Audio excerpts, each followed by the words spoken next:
Através do Núcleo de Ciências Humanas, agradeço a todos e todas pelas presenças. O Colégio Dom Bosco de Araxá atenta às demandas sociais e educacionais da contemporaneidade, apresenta a mesa redonda intitulada Papo Cult, Diálogos Inculturais. A atividade é uma parceria da referida escola com o Centro de Referência da Cultura Negra.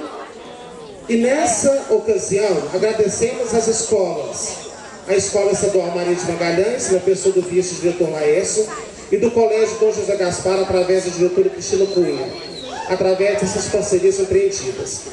Essa ação realizada pelo Núcleo de Ciências Humanas do Colégio Dom Bosco é realizada através do projeto Somos da Cor, que está sendo desenvolvido pelo colégio, que tem como diretrizes axiais a afirmação da cultura dos negros em nossa sociedade e também no procedimento pedagógico salesiano. Mais uma vez, reiteramos os votos de boas-vindas.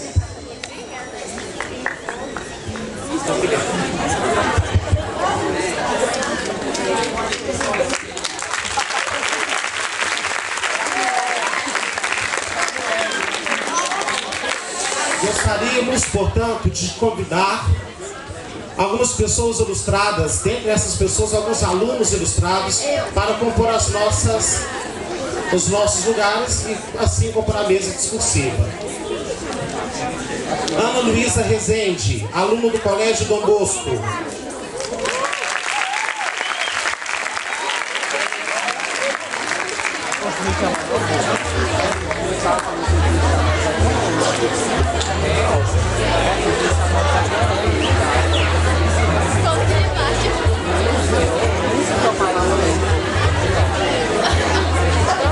Givago Rugbono, palestrante e educador em direitos humanos e sacerdote da Casa Chivé.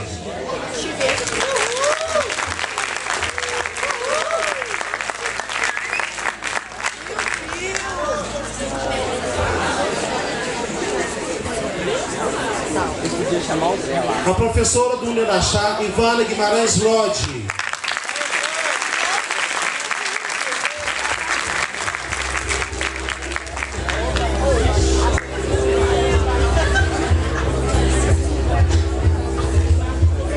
Chamamos também a jornalista Janaína Silva.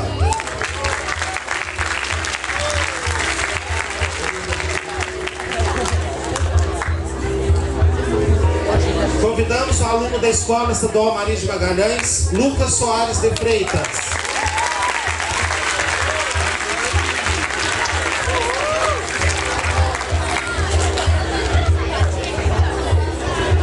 Convidamos também a aluna do 9º ano do Colégio Dom Bosco, Maria Clara de Paiva.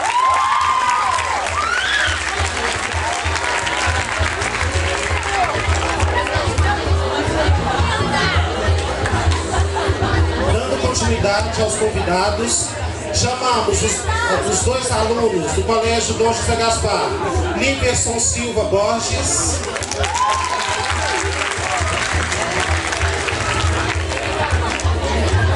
e a Sara Martins Oliveira.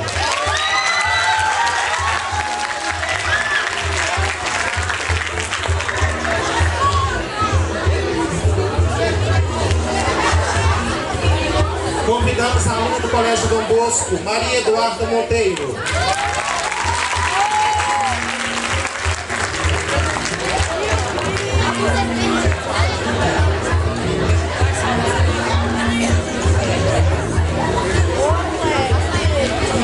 Dando sequência, a educadora social e cultural, Marisa Rufino.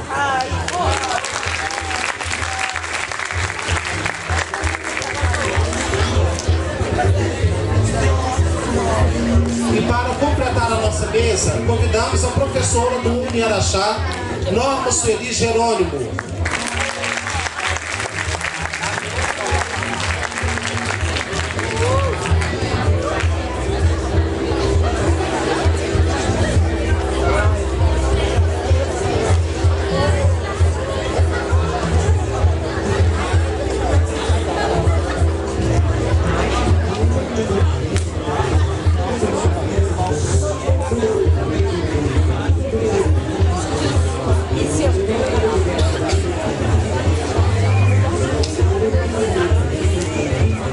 vez, em nome do Colégio Dom Bosco, nós nos sentimos honrados pelas presenças de vocês, tanto as escolas mencionadas anteriormente, Colégio Dom José Gaspar e a Maria de Magalhães, que nos prestigiam com a presença de vocês. Muito mais que a participação efetiva, é a construção das identidades das quais nós estamos construindo nesse momento. Muito obrigado, mais uma vez.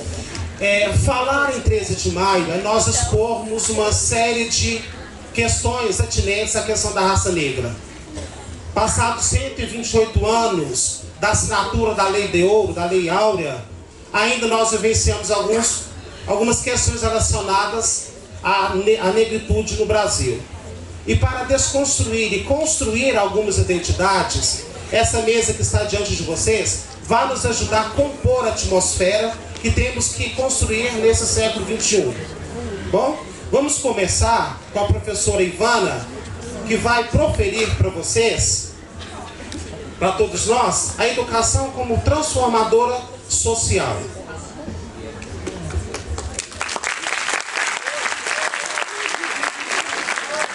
Bom dia para todos.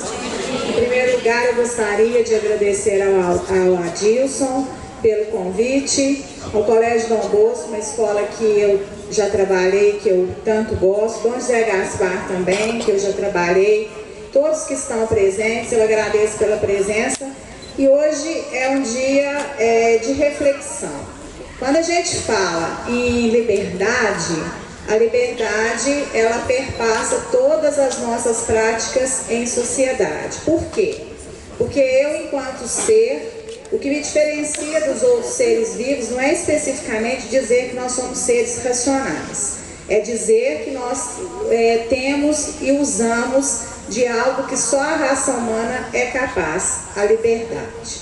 Então, quando se pensa sobre qualquer questão relacionada à lembrança, à ação, à prática social, a gente não tem como não pensar no ser humano que está por trás de qualquer uma dessas ações, desses fazeres.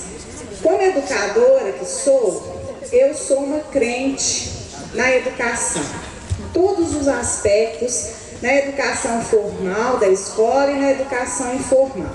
Como o nosso tempo hoje aqui é curto, são várias pessoas para a gente ter tempo de conversar, eu fiz algumas propostas de reflexão sobre educação. A primeira proposta que eu faço, eu peço para o moço ir passando o slide, por favor, lá na cabine.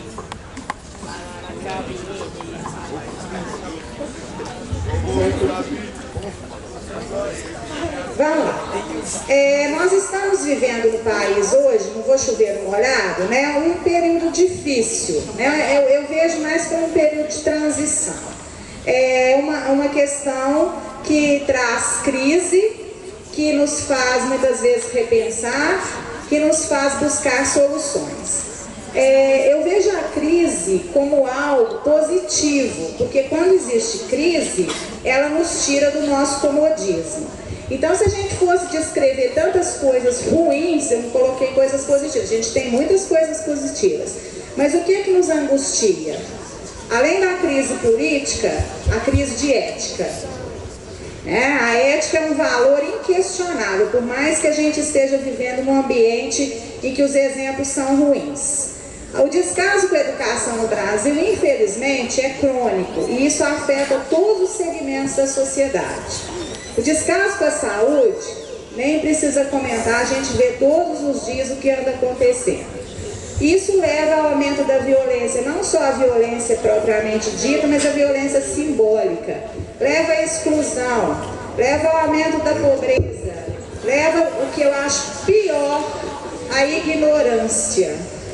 Ignorância não é a pessoa que não estuda, é a pessoa que não aprende na vida, não sabe usar aquilo que ela aprende. E isso aumenta o grau de incerteza. Aí que entra a educação. Apesar do país estar passando por processos que colocam a gente, eu não quis colocar só esse gráfico, mas para não demorar muito. Tem uma pesquisa feita aí com 36 países, eu sei que é muito pouco no universo de países que existem no mundo, Mas só para a gente ter uma noção, o Brasil ficou em penúltimo lugar entre os 36. Perde somente para o México na América Latina. E perde para muitos outros países da América Latina.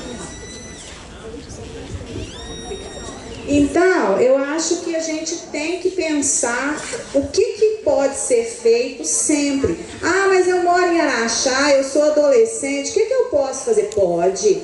A gente pode exigir, a gente pode buscar informação, a gente pode se dedicar ao estudo, né? A gente pode buscar fazer o nosso melhor. Então, a gente, mesmo todos aqui sendo muito jovens, vocês que são responsáveis pelo futuro de vocês e pelo futuro do Brasil que a gente quer conhecer. E isso vai levar a uma série de questões relacionadas ao que a gente está lembrando no dia de hoje.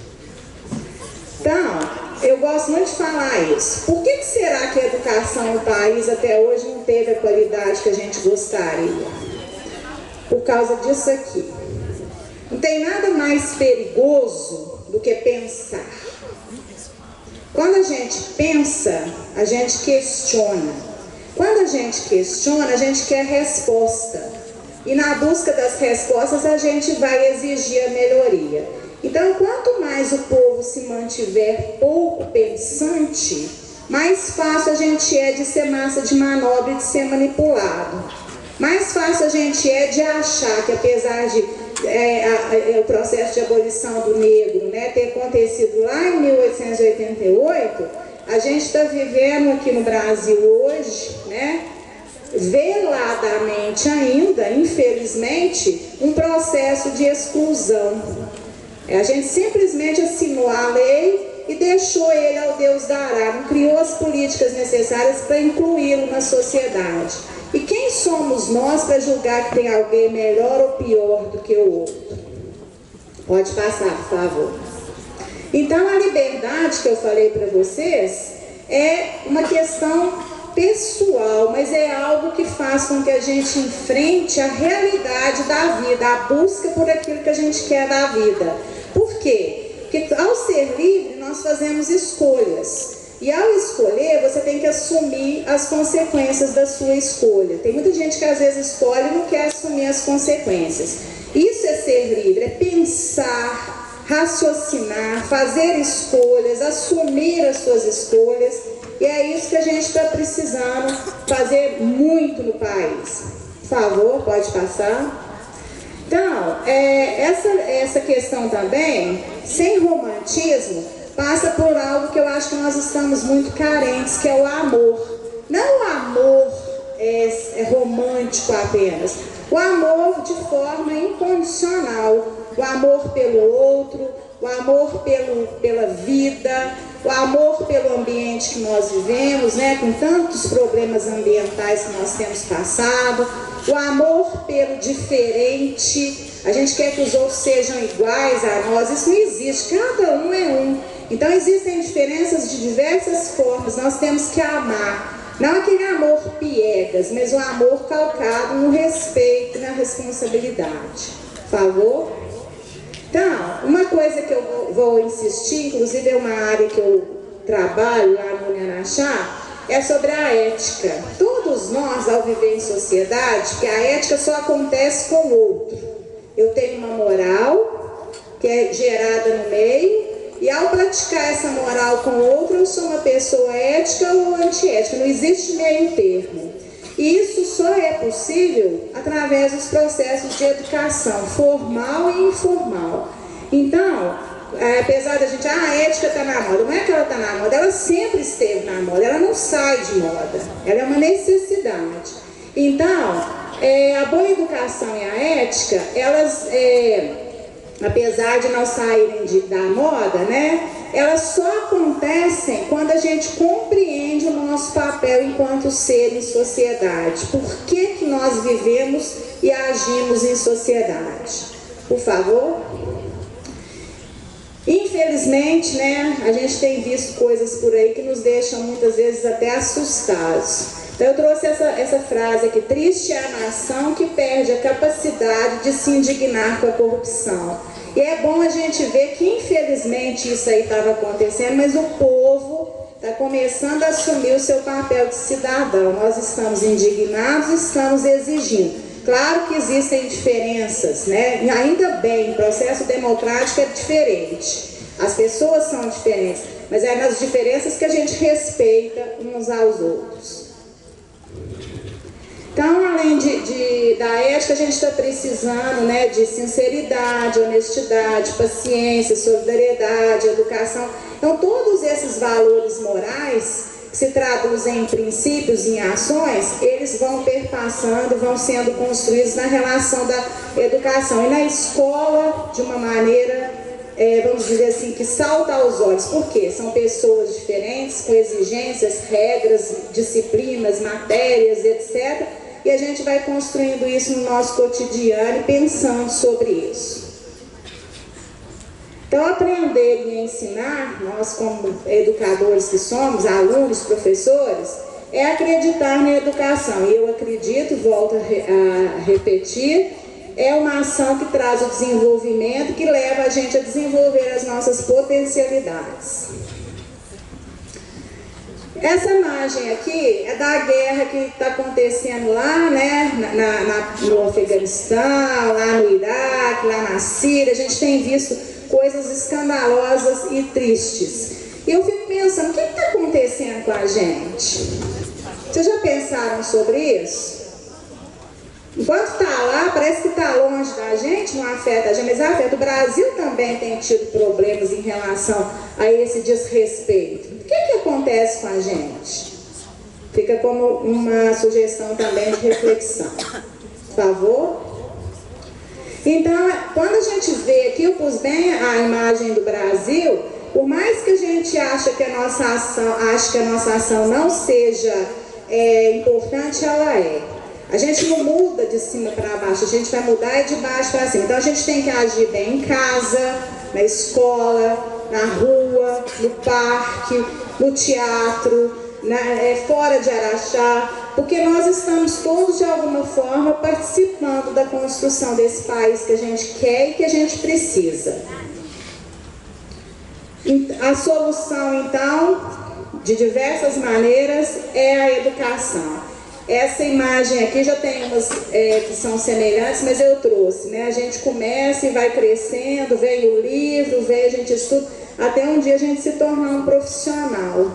Então, tudo que a gente viveu vai se espelhar naquele profissional que nós nos tornaremos. Então, a responsabilidade é de vocês.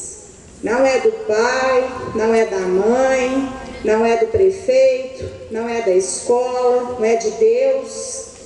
Cada um faz a sua parte, mas você é o único responsável por aquilo que você vai ser e vai se tornar.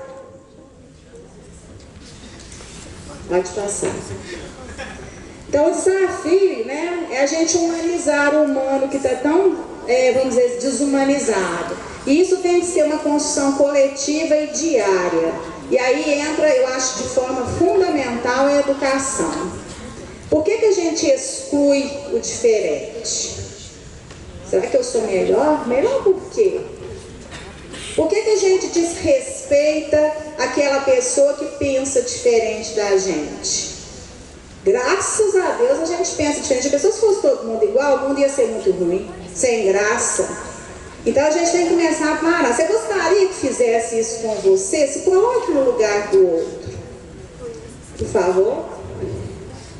E somos diferentes, mas somos também todos iguais em direitos. Então não interessa se seja branco, negro, amarelo, deficiente, inteligente, menos inteligente, problema de saúde, etnia diferente, não interessa. O mundo é para todos. A gente tem que parar de pensar achando que nós somos o centro, que a gente é melhor do que o outro. Isso não existe. Nossa. A gente não pode esquecer, né? Temos aqui uma charge que, como eu, todos os outros querem viver, querem ter direitos, querem aproveitar as oportunidades, querem crescer como pessoas. Então interessa que a gente é uma brincadeira, um grande, um pequenininho, né? mas todos querem viver num planeta, num mundo onde haja principalmente respeito. Tá?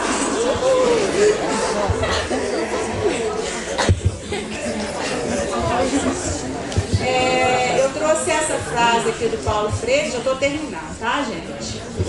Educação não transforma o mundo. Não adianta nada. Eu vou para o colégio, vou estudar, o colégio vai fazer eu ser melhor. Não, o colégio sozinho não faz nada.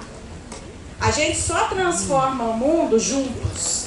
Então a educação vai mudar a gente, vai fazer a gente pensar, abandonar aqueles pensamentos rasos, tacanhos, vai fazer a gente criar criticidade, pensar e aí a gente transforma o mundo. Por isso que a força da educação é incontestável. E o mais difícil de todos é a gente transformar a gente mesmo. O princípio da filosofia é conhece-te a ti mesmo. E é um processo que a gente vai fazer durante toda a nossa vida. E é o mais difícil de todos. É o autoconhecimento. E muitas vezes a gente foge da gente mesmo, porque conhecer às vezes a gente é doído, a gente não gosta do que vê. Mas é só quando a gente conhece que a gente pode se transformar. Por favor? E aí, você precisa se alimentar dos seus direitos, mas permitir que o outro também tenha os direitos dele, como saúde, igualdade, trabalho, liberdade, educação e alguns outros que todos nós já conhecemos. Então, a educação produz a liberdade, que vai gerar o desenvolvimento, transformando a gente em cidadãos que respeitam os outros cidadãos. E, por fim, eu trouxe, eu acho admirável, eu acredito que vocês conheçam, a Malala, uma menina que é um milagre quem lê um livro sobre ela ter sobrevivido à bala na cabeça, que ela levou lá no Afeganistão. Ela ganhou o prêmio Nobel ainda, com menos de 18 anos, em 2014, da paz. E eu sou muito crente nessa frase que ela sempre repete em qualquer encontro que ela vai. Uma criança, um professor, uma caneta e um livro podem mudar o mundo. A educação é a única solução. Muito obrigada, gente. Um abraço.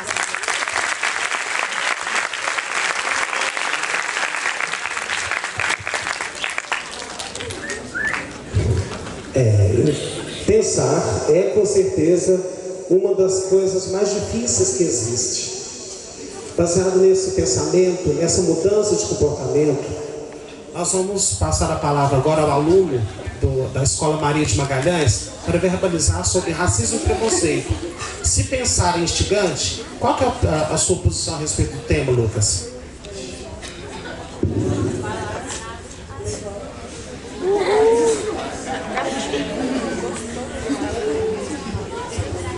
Pode subir a tela, por favor? Pede para ele tirar o retorno do palco, é isso que está dando eco. Acabou. Além de ser os ex-escravos, aqueles que trabalhavam para eles, agora eram as pessoas mais pobres. Só aumentando o outro preconceito. Acho que essa é a minha posição. Muito obrigado.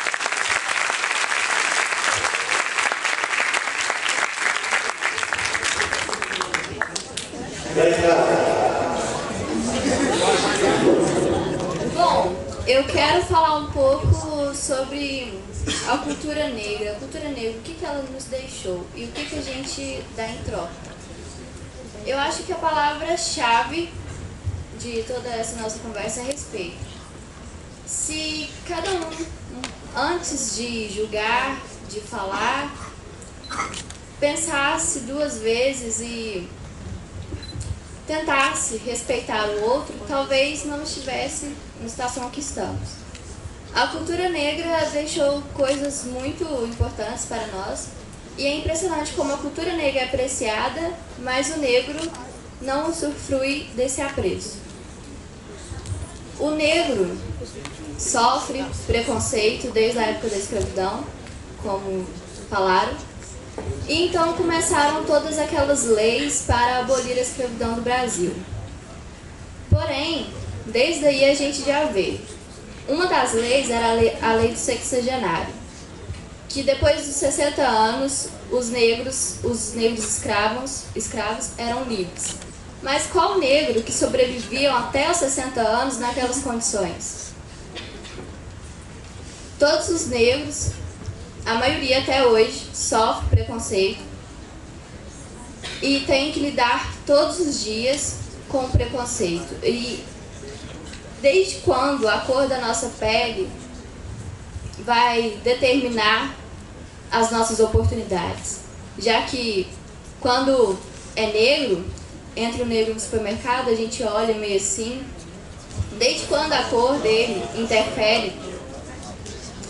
Creio que a gente precisa dar mais valor no negro, assim como a gente dá na cultura dele, que eles deixaram coisas muito boas para a gente, apesar que eles sofreram muito nas mãos dos brancos. Esse é o meu...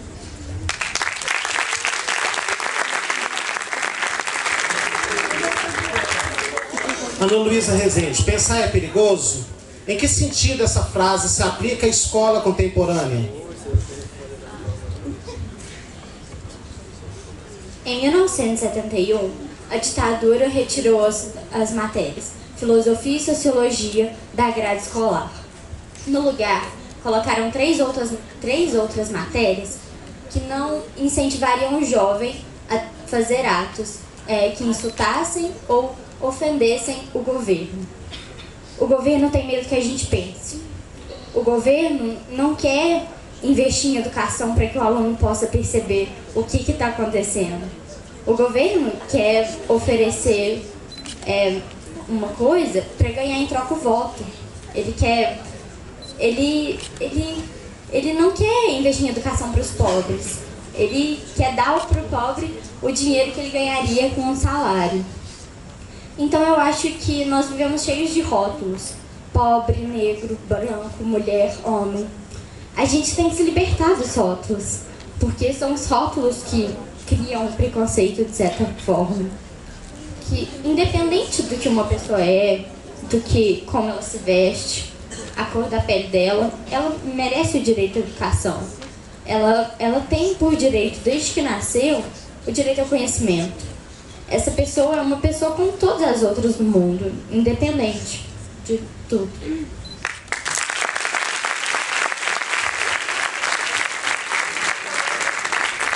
No momento que vivemos, no fácil acesso às mídias sociais e digitais também, tem propagado, por essas que eu já acabei de mencionar, o preconceito e racismo tão latente em nossa sociedade, tão evidente até, trocando o termo.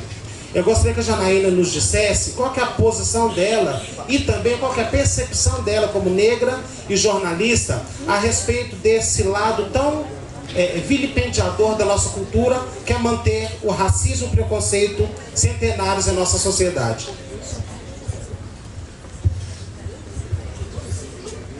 Primeiramente, bom dia a todos. Bom dia.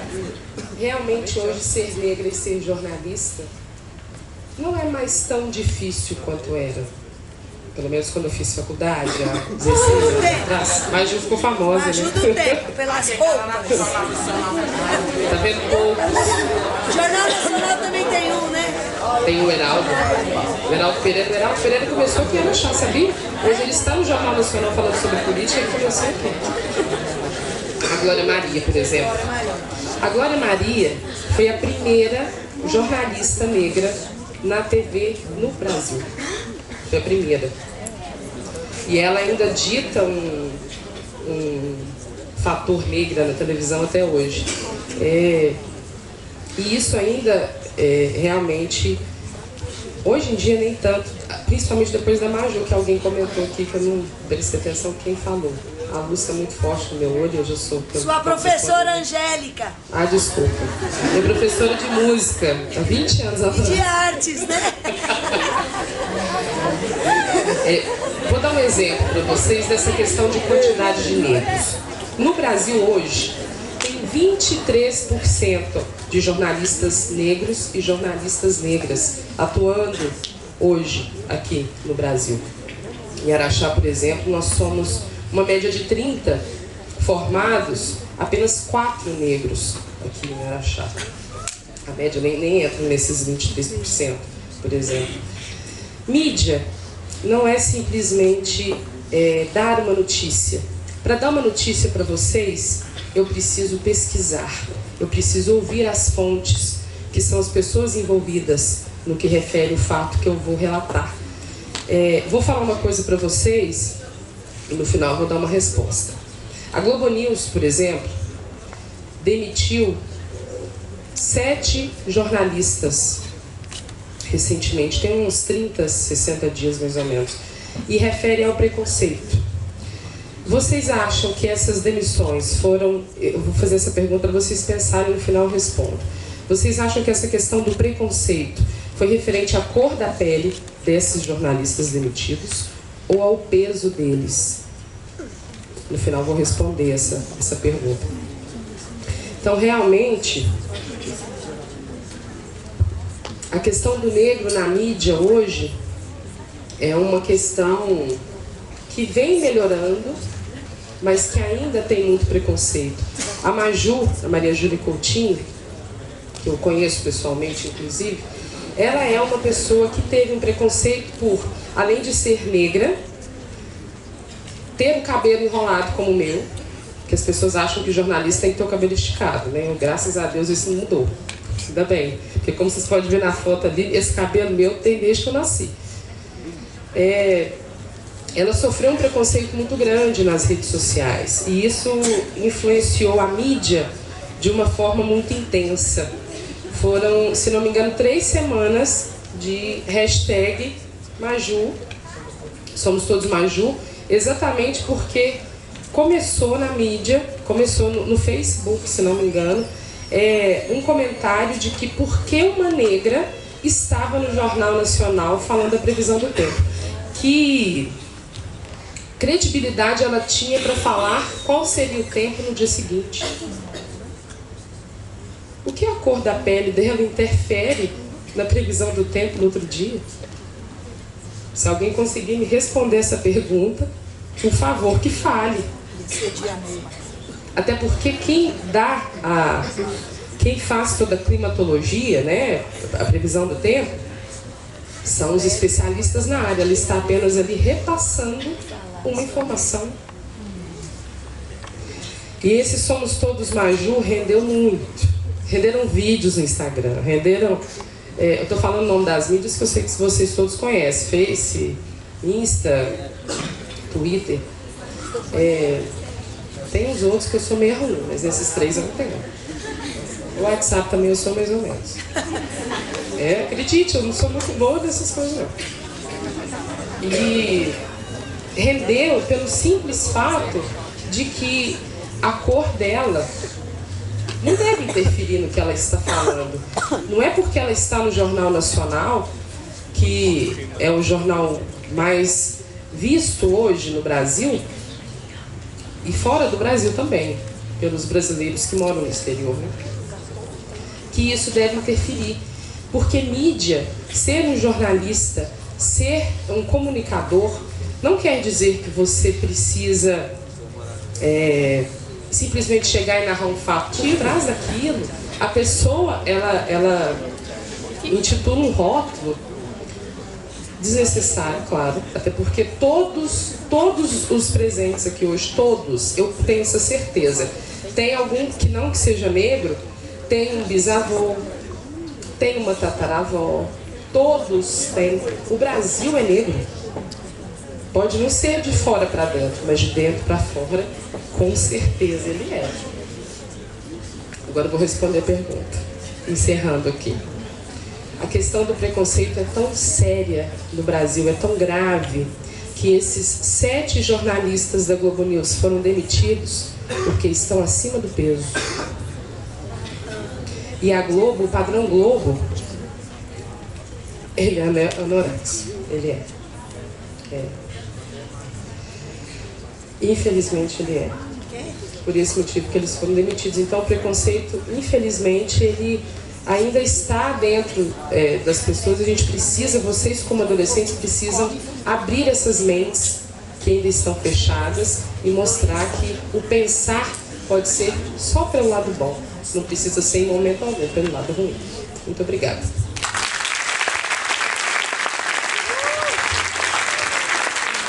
Sara, do Colégio Dom José Gaspar. Sara, Ana Luísa, do Colégio Dom Bosco, diz que a escola pública é um poder do Estado. O Estado exerce um certo poder sobre as escolas públicas porque ela é dever dele. Qual que é o seu posicionamento com relação à educação dentro de tudo isso que está sendo falado aqui? Pode falar.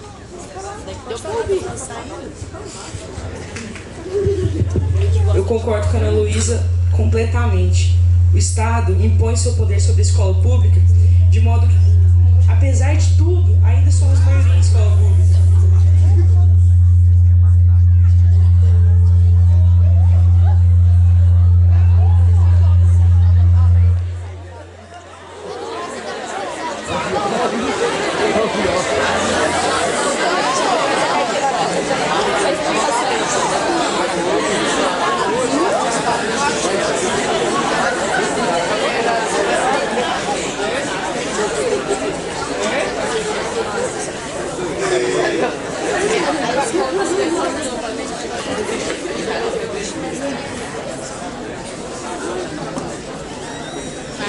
Que amor.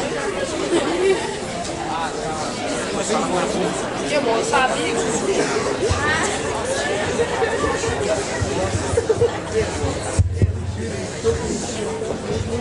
A gente pede desculpas para vocês, porque esses transtornos são além da nossa competência. Então, continuando. O Estado exerce sim o seu poder sobre a escola pública, porque a partir do momento que o aluno não pensa e que a minoria dos alunos sonha em entrar numa faculdade federal, porque entrar numa faculdade particular, se eu tiver dinheiro eu consigo. E apesar de tudo, a cota que é direito do aluno, porque durante 300 anos criou-se esse rótulo em que o negro foi escravizado, que é a base do nosso país. Se temos o que temos hoje, se a gente pode falar que a gente tem uma base de uma economia, é do negro, porque veio disso, veio do trabalho negro, veio de todas as vezes que o negro apanhou, de todas as vezes que o negro sofreu para que algo fosse criado, para que o senhor de engenho dentro de casa, na sua roupa bonitinha, dentro de casa, deitado no colchão confortável, pudesse continuar rico, e o negro cada vez sofrendo mais e levando mais por isso. O Estado quer sim que a escola pública sofra sua pressão constantemente, porque a partir desse momento eu vou poder controlar. E quando o ser humano não pensa, ele é mais fácil de ser manipulado. E quando ele é manipulado, é que o Estado consegue ter o poder que tem hoje.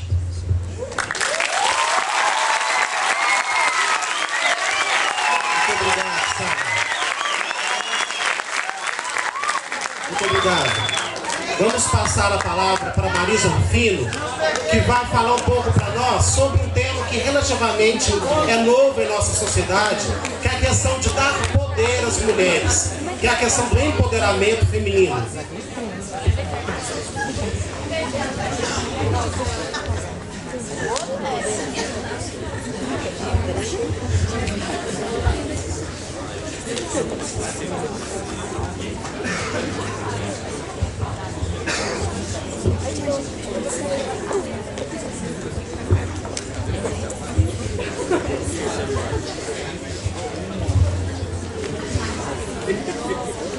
Curtinha, é negra. Tem lojas aqui em Araxá, hoje, no dia de hoje, que não contrata negras. Eu falo como adolescente, gente, porque o meu grupo é adolescente. Então, vocês, quando eu falo nós, é vocês, tá na idade de estar procurando o primeiro emprego. Se chegar com uma jubona, não é aceito na loja. Se chegar negra, não aceita. Mas na hora que você vai lá comprar na loja, o seu dinheiro é aceito. Então por quê? E aqui isso é sério. Aqui acontece muito isso. É muito sério. Hoje nós estamos assumindo o cabelo natural, não só a negra, mas todas as mulheres, para ter esse fortalecimento, porque a mulher tem que ser forte, ela tem que estar de pé de igualdade com os homens, porque ai dos homens se não fossem as mulheres. Então, eu deixo essa mensagem hoje no dia 13, principalmente para os meninos, que cuidem mais das nossas mulheres, que fortaleça mais essa mulher. Nós temos muito que caminhar ainda a nível de Araxá, porque quando se fala em debate sobre o negro, era para aqui ter 300 negros debatendo. Pode contar nas mãos quantos vieram. E não, é só de escola, não. Poderia ter outras pessoas. Há um mês atrás foi feito um debate parecido aqui. E tinha muito menos que os estudantes que tem hoje. Então nós temos que fortalecer, nós temos que empoderar, nós temos que chegar chegando. E ai daquele que fecha a porta, ele que está perdendo. Ele que está perdendo por não apreciar nossa cultura, não apreciar nossas negras, não apreciar nossas mulheres. Outra, aqui em Araxá, nós temos que caminhar muito ainda, porque se tivesse esse papo ou outro debate em Uberaba, estava muita gente, estava muito movimento negro. O nosso Araxá ainda não tem esse movimento. Tem o centro de referência, tem algumas escolas, acontece muito tipo de racismo nas escolas. O professor tinha que se fortalecer, ele tinha que estar aqui, mesmo sendo representante. Porque na hora que fala assim, fulano, ele sofreu um preconceito, chamou, ai tia, ele está me chamando de negro, ai tia, ele está me chamando de gordo. Infelizmente o professor fala, finge que você não está escutando. Me chamou de cabelinho de miojo, finge que você não está escutando. E era a hora do professor sentar, parar o que ele estivesse fazendo e reunir e discutir. Uma coisa com os meninos de 16 anos. Eu não sei se você já tem. Então, uma crise séria aqui de não conseguir serviço. O primeiro emprego está muito difícil para os meninos. Outro dia eu descobri numa loja, falou assim, nós não contratamos os meninos. Eu falei assim, mas por quê? Porque a maioria são usuários de drogas. Não, eu falei assim, eu não conheço tantos meninos usuários de drogas, não. Mas os meninos são mais difíceis, são mais rebeldes. Então, assim, nós temos que começar a ter esse olhar diferente e apreciar o diferente. Principalmente nessa idade nossa de 16, de 17. Porque o racista, ele é totalmente... Ele se constrói em fakes. Ele é covarde, para começar.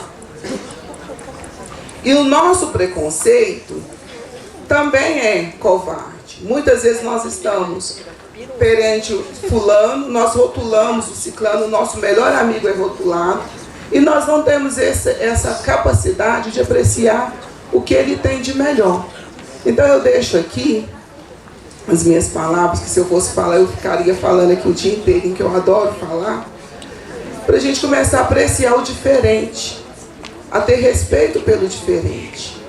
Principalmente nós de 16, 17 anos que estamos começando, porque um dia nós temos uma vida grande pela frente. E através da educação, através dessa apreciação, nós vamos nos fortalecer sim. Pode acontecer o que for com a tia Marisa, que ela continua forte e firme, porque ela teve esse fortalecimento. E vocês também, eu acho que tem que ter esse primeiro passo. Não deixe ninguém te diminuir pela sua raça, o seu tom de pele, pelo seu cabelo. Mostre para ele o que você tem de melhor, que é a sua educação. Obrigada. Obrigado, Marisa. Quando se fala em cultura dos afro-brasileiros, vem à tona logo de início a questão da religiosidade de matriz africana. Ainda no século XXI, nós negros, nós carregamos um certo preconceito arraigado em nossa historicidade, no que repete secularmente. Nós vamos convidar o Vago Rugbono, que é educador e palestrante também, para verbalizar a respeito desse tema, que é complexo para algumas pessoas, mas que precisa ser muito trabalhado nos educandários.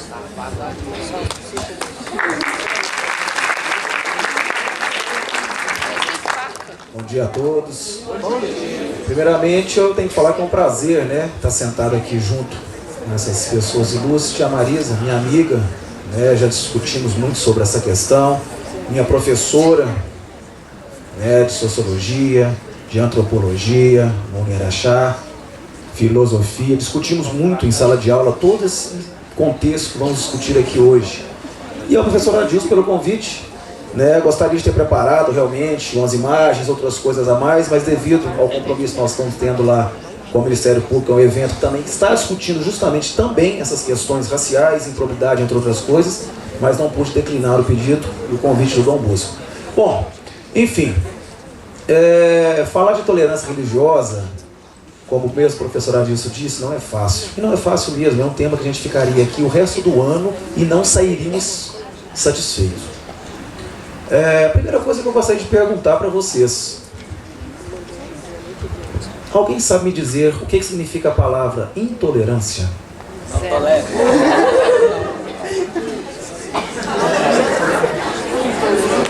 Quem? E a palavra crítica? Todo mundo sabe? Quem? Crítica, sim. E a intolerância? Tem uma diferença muito grande entre a crítica, o preconceito e a intolerância, propriamente dita. A crítica, na verdade, todo mundo tem direito de criticar, sim. Ninguém é restrito à crítica, ninguém é restrito a falar algo do outro, desde que não ultrapasse os seus limites, desde que não se faça em escola, não se faça em local público, não se faça na presença de outras pessoas, não se faça nas redes sociais, porque aí já passa a ser intolerância. Já passa a deixar de ser uma crítica. Já passa a ser intolerante àquilo. Tudo bem, o Brasil, em regra geral, é um país tido como um país de paz religiosa. Né? Mas esse branquelo falando de paz religiosa, o que esse branquelo é?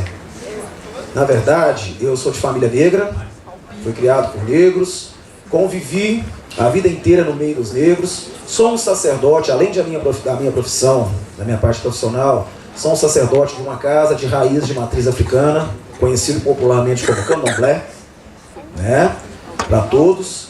É uma raiz que veio de Benin, a república colonizada pelos franceses na África, e ali eu vivi e ali eu vivo até hoje. Então, por isso, esse branco luta pelos negros. Nada mais do que justo. Né? É só para entender, falar assim, o branquelo está falando para os negros, por quê? Né? Enfim. Intolerância religiosa. Alguém sabe dizer o Dia Mundial da Intolerância Religiosa que foi instituído no Brasil? A data? Chuta! Dia 21 de janeiro. Dia 21 de janeiro é o Dia Mundial da Intolerância Religiosa. Por um fato, infelizmente não podemos deixar de falar de intolerância religiosa sem cutucar um pouco na religião, viu, gente? Então me desculpem, não estou aqui fazendo apologia à minha e muito menos criticando as outras. Mas não posso deixar de falar um pouco de religiosidade para chegar na intolerância. 21 de janeiro de 2007, na Bahia, a senhora Gisaura Santos, conhecida como Mãe Gilda, do terreiro Ogum Bogum, se levantou. E ao pegar o jornal, ela teve um infarto fulminante e morreu. Por quê? Era uma negra escrava, sem pouco estudo, mas sabia ler. Com todos os seus ritos sagrados, com toda a sua persistência na sua luta, ela ficou indignada com a mensagem que ela ouviu, que ela leu, infelizmente, de algumas igrejas, de alguns neopentecostais, né, que dizia assim: macumbeiros, charlatões, usurpam e tiram o dinheiro dos homens de Deus. A Lei 11.624, instalada nesse dia pelo Congresso Nacional, colocou esse dia em homenagem à mãe Gilda, dia 21 de janeiro de 2007, o Dia Mundial da Intolerância, o Dia Nacional contra a Intolerância Religiosa. Essa igreja, não vou dizer o nome, não compete a nós aqui saber quem, foi condenada a pagar vitaliciamente uma pensão aos herdeiros desta senhora. A partir daí, sim, começou o grito, o clamor contra a intolerância religiosa. Porque até então não existia isso. Até então, quando chegavam na época da colonização, a religião era aquela. Apesar que somos um país laico. O que é um país laico? Eu sei. Sem religião. Sem religião, na verdade, não é porque é sem religião. Cada um profetiza sua fé da forma que achar melhor. Até mesmo aquele que não tem religião, ele faz parte do país laico. Então temos que pensar bem assim. Hoje, são mais de 600 denúncias por mês contra a intolerância religiosa. Isso pela Secretaria de Promoção da Igualdade Racial, a CEPIR, que, na verdade, não é só isso. Porque outras queixas, vamos ficar nas queixas, são dadas nas delegacias e nos órgãos de promoções, que não são órgãos competentes para contabilizar isso. E é muito maior. Intolerância religiosa é crime. Inafiançável e imprescritível. A pessoa que responde por intolerância religiosa, ela fica presa. Não tem fiança e ele não prescreve. O que é prescrever? Ele não sai da ficha desta pessoa, ele fica para o resto da vida dela. Taxada aquela pessoa como intolerante religioso. Artigo 208 do Código Penal. Escarnecer pessoa em praça pública perante a sua religião, perante a sua fé, denegrir imagem do outro, é crime inafiançável, de 1 a 4 anos de prisão, mais multa. Se houver violência, aumenta 1/3 dessa pena, sem prejuízo àquele que foi agredido. Então devemos pensar muito, porque hoje as pessoas acordaram. Hoje as pessoas estão conhecendo realmente quais são os seus direitos. Não posso deixar de falar essa questão. Todos aqui conhecem um livro chamado Constituição Federal do Brasil? Claro, não é respeitado. Óbvio. Nunca ouvi falar. Por isso, eu sempre pergunto isso quando eu falo. Porque a Constituição Federal do Brasil, ela não é só para nós que estudamos direito, não é só para professores que lecionam, é para o cidadão. Porque essa Constituição que está aqui, de 1988, um livro de 250 artigos, é o que está hoje regendo vocês sentados aqui, através dessa Constituição que dá o direito de todos estar sentados aqui, ouvindo todas essas pessoas falarem. Por isso eu sempre peço, quando a gente passa conversando com as pessoas, que os professores até mesmo ajudem a disseminar essa Constituição.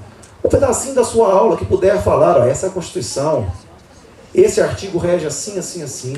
Por quê? Esses dias, há uma semana atrás, o professor Adilson estava aqui na minha sala, no gabinete da prefeitura, onde eu trabalho na Procuradoria Jurídica do município. Estava lá sentado, chegou um senhor, negro, procurando o processo administrativo dele. Eu conversando com ele, e eu vi que, na verdade, é um processo administrativo de anos, lá de 2001 ainda, e ele não conseguia resolver isso. Ele não conhecia os seus direitos. E quando eu perguntei para ele, eu li para ele alguns dos artigos constantes que tem aqui nessa Constituição, ele falou, não sabia disso. Então, na verdade, a educação, como diz a Malaya, né? Realmente é o primordial, que vai resolver a educação. E não é só nos bancos da universidade que nós vamos saber a Constituição. Tem que sair da escola também. O interesse, não só também dos professores, que a vontade é muita, mas o desinteresse, às vezes, de certos alunos é tão grande que o professor se sente frustrado em levar aquilo para a sala de aula. Juntamente depois dessa situação, o que acontece? O crime de intolerância religiosa hoje é tratado como um assédio moral ou um assédio sexual. Porém, ele é tratado de uma situação só drástica. A hora que aconteceu, eu fui lá e falei: tia Marisa, a senhora é preta, viu? Preta, feia, horrorosa, gorda, chata, cabelo enrolado. Ela vai me processar. Mas ele não vai ser tratado, ela vai me processar. Não tem problema ela me processar. Eu, como achando o dono da razão, pode me processar. Agora, se eu parto por vias de regra de agressão a ela, aí sim o crime é tratado como intolerância. Só porque eu agredi, mas eu falar não resolve.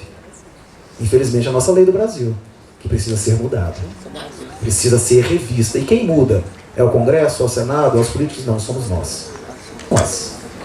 Não vamos sentar todos aqui e esperar que nossos excelentíssimos e gloriosos políticos vão mudar alguma coisa por nós. Não, nós temos que fazer a nossa parte com relação a isso. E por que eu digo assédio moral? Porque o assédio moral e sexual ele é só dito em regra geral quando o chefe vai lá e realmente passa a mão no funcionário, ou chama ele, dá aquela cantada, aquela coisa toda. E as sutilezas que existem por trás disso. Os nossos órgãos e nós mesmos esquecemos de olhar as sutilezas. Porque a discriminação racial, o preconceito e a intolerância religiosa está muito mais hoje vista nas partes sutis das páginas de Facebook do que propriamente escrachadas ali, negro, fulano, ciclano, beltrano. Então devemos, sites homofóbicos, sites que fazem apologia a certa religião, sempre tem uma intolerância religiosa ali. Não podemos deixar de frisar também que hoje as religiões de matriz, 75% da população do Brasil sofre preconceito religioso. E dentre esses 75% são as comunidades, os povos tradicionais de matriz africana.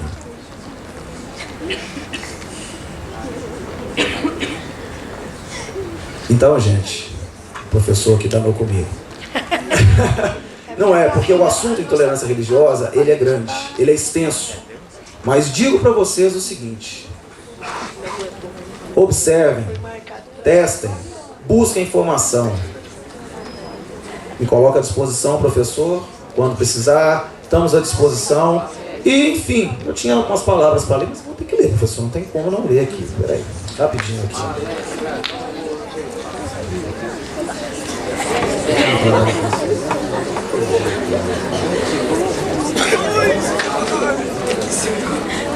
Bom,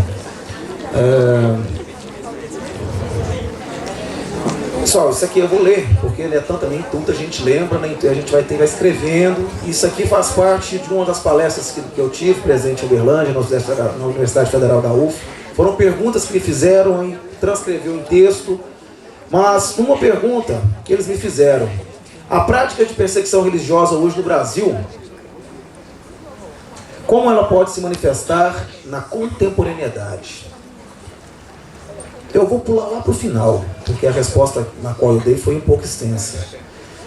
Some-se a este quadro outro caráter mais geral, quando se assimila exemplos relacionados com direitos sexuais que acabam por gerar violência dupla, por intolerância religiosa e, por exemplo, homofobia, o estado contemporâneo das religiosidades passa por essa fronteira crítica.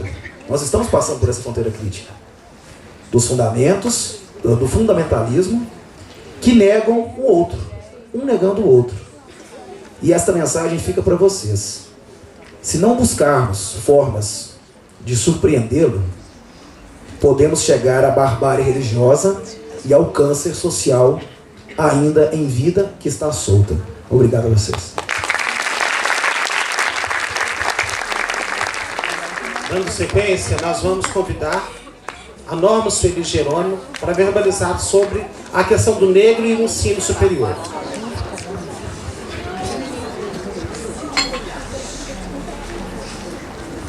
Pessoal, bom dia, a todos vocês. Essa resposta ela poderia ser assim, bem objetiva, Mas, assim, como eu sou uma pessoa assim, muito detalhista, eu gosto muito assim, da história. Então, como a professora Ivana já falou, o Adilson já falou também, em questão assim, da nossa raça, da nossa cultura, que quando assim, houve assim, a princesa Isabel lá assinou a Lei Áurea, gente, não foi dado nenhum suporte para o negro. O negro ele ficou assim, jogado para as fazendas, ele teve que voltar para os seus senhores, e nada foi feito nessa questão. Então, hoje, assim, em relação assim, aos professores assim, nas universidades, professores negros nas universidades, a economia negra no Brasil ainda é inferior, porque nada foi feito. Então, uma vez assim, que você assim, não tem um suporte, que você não tem uma base, que você não tem uma estrutura, não tem como assim, se cobrar de estudantes negros, se cobrar de professores negros. Na nossa sociedade também, que assim, é muito assim, discriminativo. O que eu posso falar para vocês? Você tem que ter um suporte, você tem que ter assim, uma moradia decente, você tem que ter uma educação boa, que aí também já entra assim, outro problema assim, que eu acho assim, muito grave, porque infelizmente, já foi falado também, o governo ele não dá assim, verba, ele não disponibiliza as verbas para a educação. Então o professor ele é mal remunerado, com isso também assim, ele não tem essa dedicação total. A maioria dos professores, às vezes, assim, que eu convivo, assim, do ensino, assim, de base, né, das creches, ou do ensino fundamental, esses professores, eles estão deprimidos, eles estão, assim, com depressão, eles estão afastados. E com isso, assim, o nosso nível, assim, de educação é muito ruim, porque o Brasil ocupa, assim, as piores colocações na educação do mundo. Eu tenho muita vontade, até eu brinco que eu quero morar na Coreia do Sul, né, para poder ter esse nível de educação, para poder assim, ter um conhecimento melhor. O que eu posso falar para vocês? Vocês que são estudantes, gente, aproveitem assim, porque tem muitos de vocês que os pais de vocês têm condição de pagar uma escola, então aproveitem essa escola, tenham os sonhos de vocês, nunca deixem de pensar, porque o conhecimento que vocês têm, isso ninguém vai poder tirar de vocês, tá? E devido a essa questão, assim, da falta de condição mesmo, assim, do negro, né, porque tem que trabalhar cedo, não tem condição de chegar a uma universidade, é por isso que eu vejo que são poucos professores e poucos estudantes negros. Mas eu falo para vocês, a gente tem que ter um sonho, quando a gente tem que ter um sonho, você tem que correr atrás desse sonho. Porque, assim, a minha mãe, quando eu passei no vestibular, eu falei, mamãe, eu passei no vestibular. Ela falou pra mim, eu quero saber quem vai cuidar dessa casa, porque eu era, assim, arrimo de família. Eu falei assim, então ninguém come mais, porque eu não vou deixar de fazer a minha faculdade. E, então, assim, é difícil, mas, assim, não é impossível. E eu falo pra vocês, estudar, gente, é sempre o conhecimento, a busca pelo conhecimento tem que ser sempre. Porque o que vai fazer o diferencial em você é o conhecimento, a dedicação que você tem. Porque isso ninguém pode tirar de você.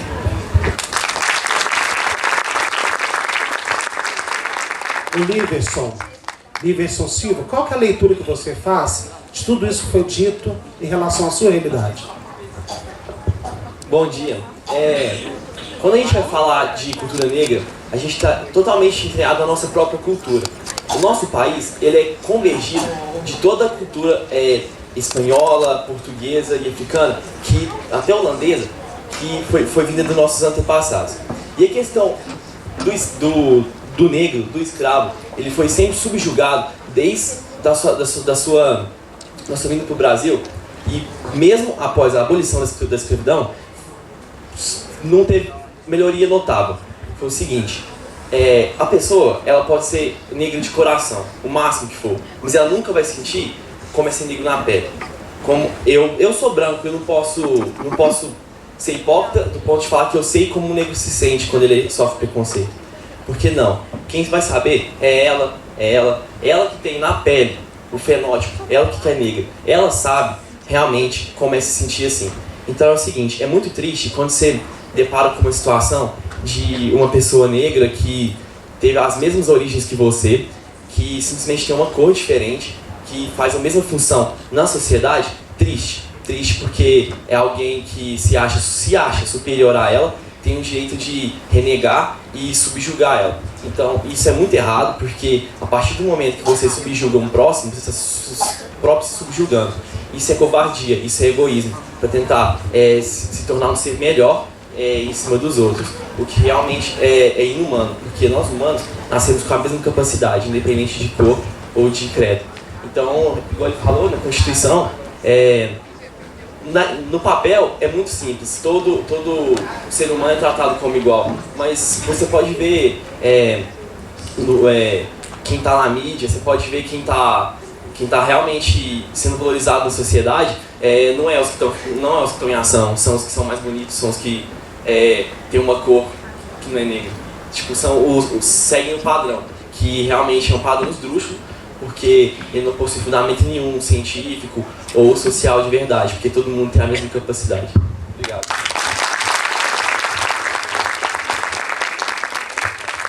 Dando sequência, vamos convidar agora a Maria Eduarda Monteiro para verbalizar o ponto de vista dela.